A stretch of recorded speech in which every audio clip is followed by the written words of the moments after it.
Again, we're dealing with analyzing a short story by James Joyce Evelyn. And about stream of consciousness in modern novel. Stream of consciousness fiction, as we have already mentioned, is concerned, as Robert Humphrey states, with psychic existence and functioning internal man, depicting inner states of a character, his or her consciousness.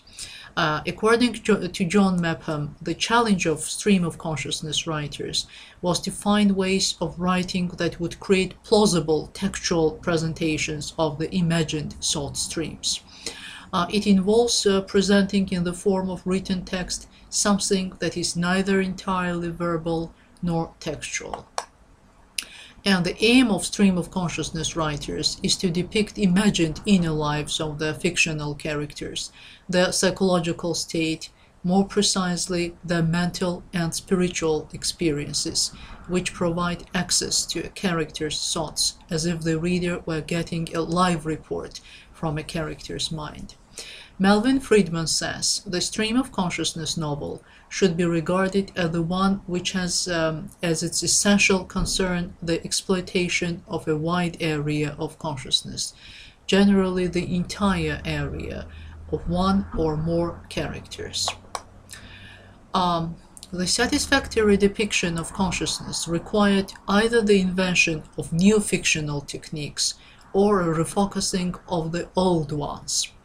According to Robert Humphrey, there are four basic techniques employed in presenting the stream of consciousness.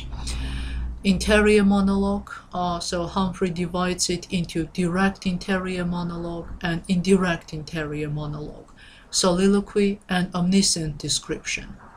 The latter two forms are used to reveal the psychic level close to the surface, and the first two levels depicting the deeper ones.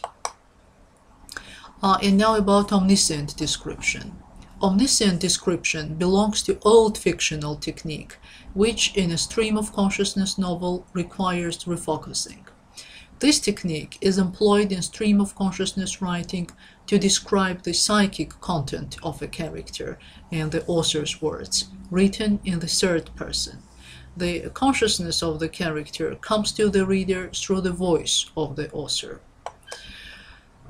Gerald Prince argues that the two terms, stream of consciousness and interior monologue, are frequently associated with each other.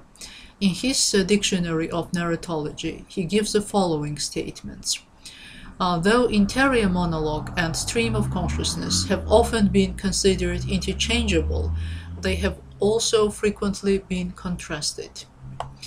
The former would present a character's thoughts rather than impressions or perceptions, while the latter would present both impressions and thoughts, or else the former would respect morphology and syntax, whereas the latter would not, and would thus capture thought in its nascent stage, prior to any logical connection.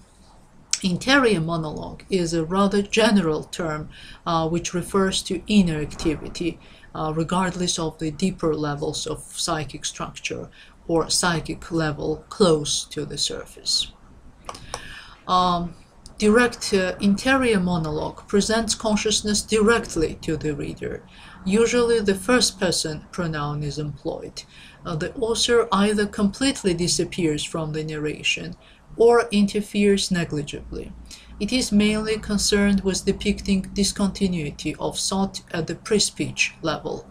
The most vivid example of direct interior monologue is from the last 45 pages of Ulysses by James Joyce. In indirect interior monologue, the author presents unspoken material as if it were directly from the consciousness of a character, and with commentary and description guides the reader through it. Usually the second or third person pronouns are employed.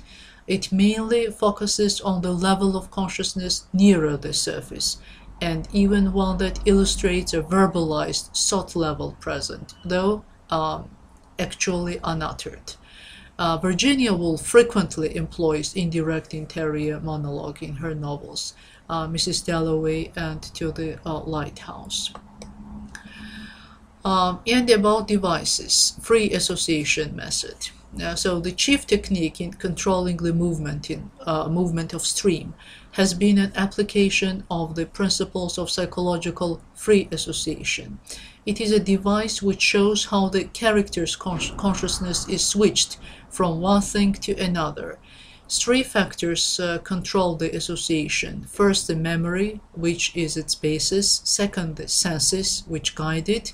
And third, the imagination, which determines its elasticity.